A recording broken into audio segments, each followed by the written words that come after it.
মই হেমি মোহনে আপোনালোকক প্ৰথমে স্বাগতম জনাইছোঁ। আজি আপোনালোকক মই অৰুণাচল প্ৰদেশৰ লংডিঙৰ জলপ্ৰপাতৰ দৃশ্য এটি দেখুৱাব বিচাৰিছোঁ।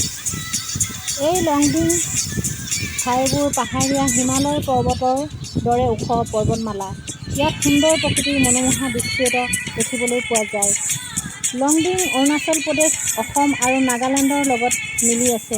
সংবিধানৰ মতে অসম অৰুণাচল প্ৰদেশ লগ লাগি আছিল, কিন্তু পিছত অসম প্ৰশাসনৰ গৃহ মন্ত্ৰালয়ৰ দ্বাৰা 1972 চনত অৰুণাচল প্ৰদেশক কেন্দ্ৰীয় শাসিত ৰাজ্য হিচাপে স্বীকৃতি প্ৰদান কৰে।